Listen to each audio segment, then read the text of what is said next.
Hi, this is Dr. Patrick Cohn at the Ultimate Sports Parent at youthsportspsychology.com. Today I have a short video on how perfectionism and fear of failure stifle young athletes' success. Okay, here's the model I put together that shows this complex relationship between the perfectionist athlete here and fear of failure. I'm going to fly through this pretty quickly, so I got a lot of great content I want to share with you. So if you don't get it all the first time, you can certainly go back and replay the video. So it shows you here some of the four quadrants that I want to discuss in today's video related to perfectionism, fear of failure, how perfectionists practice or what you see in practice, the mental game changes that you'll see, and what ultimately happens to the perfectionist in competition. So let's start with the positive. Let's focus on practice, in essence, and what you can observe in practice, or what the practice mentality is for perfectionists. It's not all doom and gloom. Here's the positive part about it. Perfectionists are very goal-oriented. They're hard workers. They have a lot of motivation.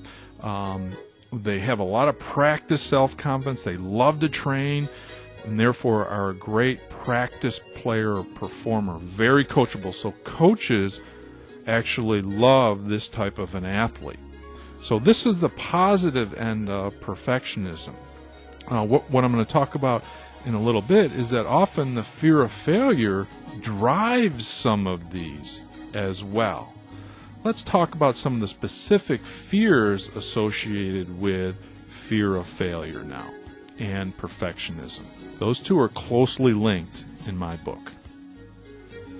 So often what you'll see is typically there's different fears that underlie the fear of failure. And I've identified what I consider the top fears that perfectionists have, such as fear of embarrassment, fear of others' judgments, and that's where you as a parent or you as a coach come in, is that perfectionists are often afraid of disappointing you or not making you happy in some way, of letting you down, probably because of what they think of the expectations that you have for them. And often it causes the fear of making mistakes. They don't want to waste their time, put in a lot of effort and waste their time, so this ups the ante. Fear of losing respect from others as well, and fear of not reaching their own expectations or what they perceive as the expectations that you have for them as well. Okay, so what type of an effect does this ultimately have on their mental game status when they're actually performing? Let's take a look at this. Well, obviously perfectionists try to be perfect with their technique and their mechanics in competition.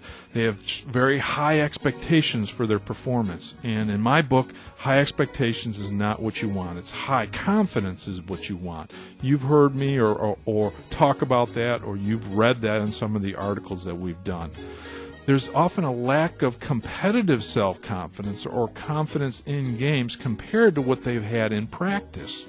There's a lack of trust, which means they're unable to take their practice game and their practice confidence to competition. They want it to look good and feel good, which is related to wanting to be perfect. And this is not good for performing functionally or getting the job done, as we call it.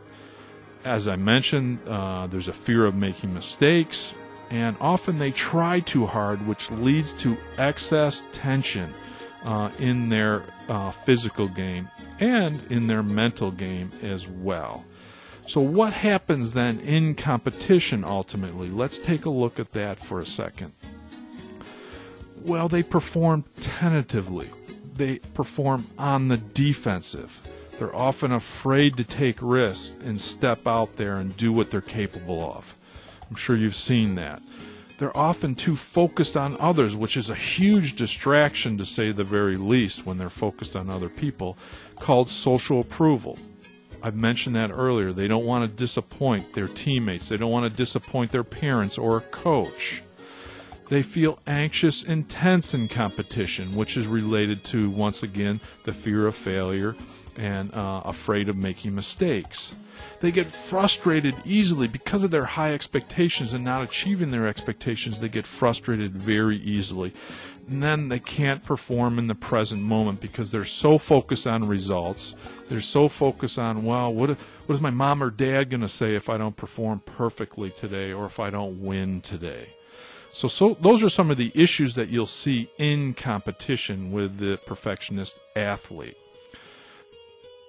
All right, then. So I'm going to zoom out a little bit here so you can see this and the relationships here.